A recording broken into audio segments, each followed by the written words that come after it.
गोष्ट प्रकर्षाने आमच्याकडे हल्ली खूप जास्ती पत्रिका यायला लागल्यात की अनुरूप मुलगा मिळत नाही किंवा अनुरूप मुलगी मिळत नाही. बरोबर. आता इन जनरल आपण जर बघायला गेलो आणि खोलात शिरलो तर पाहिलं तर मुलींचं शिक्षणाचं प्रमाण वाढलंय, म्हणजे मुली खूप जास्ती शिकलेल्या आहेत. त्यावर हुकूम काही समाजामध्ये तशा पद्धतीची शिकलेली मुलं नाहीत. अच्छा अच्छा. हा एक कारण. म्हणजे आपण वास्तुत्व कारण लपलंय त्याचा तर विचार करणारच आहोत, पण इन जनरल पूर्वीच्या काळी कसं असायचं की हा हे बघ ही मुलगी हिच्याशी तुला लग्न करायचं किंवा हा मुलगा याच्याशी तुला लग्न करायचं, तिथं तो विषय क्लोज व्हायचा. पण आता काय झालंय की चॉईस झालेली आहे, मुलीच्या पसंतीने किंवा मुलाच्या पसंतीनेच विवाह होतो. आणि तसं बघायला गेलं तर मुलीच्या पसंतीला आता खूप जास्ती महत्व आलंय. बरोबर. त्यामुळे हल्ली मुलांचे विवाह ठरताना अत्यंत मारामार होते, किंबहुना चांगल्या अनुरूप मुलींना सुद्धा चांगली मुलं मिळत नाही. यामागे कारणीभूत कदाचित त्यांचं जास्ती शिक्षण झालेलं, त्यांच्या खूप जास्ती अपेक्षा असतात आणि त्या अपेक्षा पूर्ण न झाल्यामुळे ते विवाहामध्ये अडथळे निर्माण होतात. हे झालं इन जनरल. ज्यावेळेस आम्ही कोणत्याही पत्रिका पाहायला घेतो त्यावेळेस एक ठराविक प्रश्न नेहमी असा समोर डोळ्यासमोर येतो की खूपच बारीक बघायचं, चिकित्सक प्रवृत्ती, असाच मुलगा पाहिजे तसाच मुलगा पाहिजे, करिअर खूप ओरिएंटेशन आहेत, करिअर ओरिएंटेड खूप असतात. काही मुली फार अगदी 35 वर्षाच्या झाल्या तरी त्यांच्या करिअरकडे लक्ष असतं. आपलं माणसाचं जीवन जर आपण 60-70 वर्ष 80 वर्षाचं जर कल्पलं तर आपलं साधारणपणे 25 ते 30 या दरम्यान आपला विवाह व्हायलाच पाहिजे, कारण त्यानंतर जी मुलं बाळ होतील ती तुमच्या हाताशी येतील. पण मग करिअरच्या नावाखाली ज्यावेळेस आपण खूप शिक्षण घेतो, मी असं म्हणत नाही की त्यासाठी तुम्ही शिक्षण घेतलं नाही पाहिजे किंवा तुम्ही तुमच्या करिअरकडे दुर्लक्ष केलं पाहिजे, असातला मुळात विषय नाहीये. पण माणूस जेव्हा जन्म घेतो त्यावेळेस सांसारिक जीवन हे प्रत्येक माणसाला हवंच असतं. पण एखाद्या स्त्रीला सांसारिक जीवनात इंटरेस्टच नसेल, तिला फक्त जर करिअरच करायचं असेल तर त्याला आपण काही बोलूच शकत नाही. पण वेळेत विवाह होणं म्हणजे 25 ते 30 या वेळेमध्ये मनाजोगा पाहून आणि कुठेतरी कॉम्प्रोमाइज करायला शिकलं पाहिजे. कुठेतरी अनेक जे फाटे फोडले जातात, असं मी तुला सांगतो अनुश्री, माझ्याकडे मी अशा मुली बघितल्या आहेत की बुटाची नीट नाडी बांधता आली नाही म्हणून नाकारलं. का तर म्हणे चहा बशीतून पित होता, म्हणे बशीत चहा ओतून पित होता. आता हे काय कारण आहेत? ग्रामीण भागामध्ये गेलो की असं म्हणतात की त्याला शेती नाही, काय शेतीशी लग्न करायचंय. काही ठिकाणी असं पाहण्यात येते की नाही त्या मुलाची आई थोडीशी उलट पालटे बोलली, तुला काय आईशी लग्न करायचंय. तात्पर्य काय की कुठे ना कुठेतरी कॉम्प्रोमाइज केलं पाहिजे. आणि दुसरी गोष्ट, हे सगळं असून सुद्धा ज्यावेळेस विवाह ठरत नाही त्यावेळेस मग वास्तूत आपण डोकावून पाहिलं पाहिजे. सर आपण वास्तू डोकावून पाहूया, त्याच्याविषयी पण बोलूया. आपण फोन घेऊया. आपल्याला पवार यांचा फोन आलेला आहे पुण्यावर ना. बोला पवार, तुमचा प्रश्न विचारा. हॅलो. हा बोला. हा, मला लग्नाबद्दल विचारायचंय. तर मुलीचं नाव आहे नेहा. बरं. तर तिची जन्मतारीख आहे 28 जानेवारी 1984. सावकाश सांगा. 28 जानेवारी 84. आणि वेळ आहे सकाळी 7:10 सकाळी. हा, ठिकाण काय आहे? पुणे. पुण्यामध्ये. ओके. तिचं लग्नाचा योग विचारायचा. 28/1/1984 7:10 सकाळी पुणे असं सांगितलं. हो. आणि कसे मिळेल काय? वृश्चिक रास आहे तिची, बरोबर आहे का? हा. ज्येष्ठा नक्षत्राचं प्रथम चरण आहे. हा, वृश्चिक रास आहे. ज्येष्ठा नक्षत्राची शांती केली तुम्ही तिची? हो केली.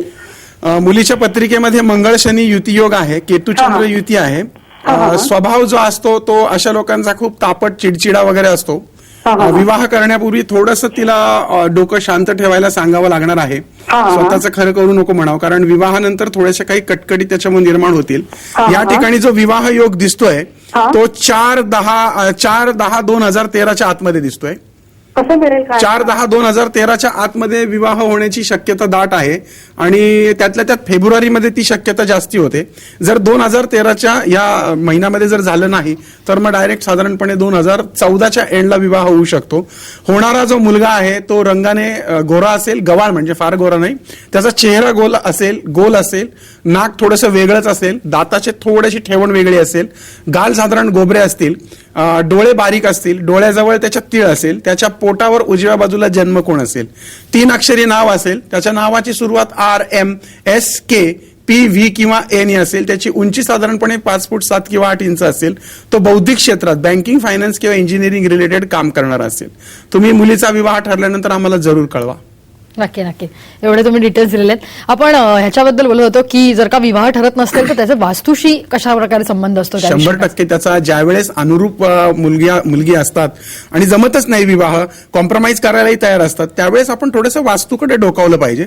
ज्यावेळेस ही मुलं नैऋत्य कोपऱ्यात शयन करतात, नैऋत्य कोपऱ्यामध्ये झोपतात, त्यावेळेस त्या मुलांच्या विवाहामध्ये बऱ्यापैकी अडथळे येतात. बरोबर. आणि म्हणून नैऋत्य कोपऱ्यात शयन नाही केलं पाहिजे. बरं. एखादा हॉल आहे आणि त्या हॉलच्या नैऋत्य कोपऱ्यामध्ये जर तो मुलगा झोपत असेल तरी सुद्धा त्या मुलाच्या किंवा त्या मुलीच्या विवाहामध्ये अडथळे येतील.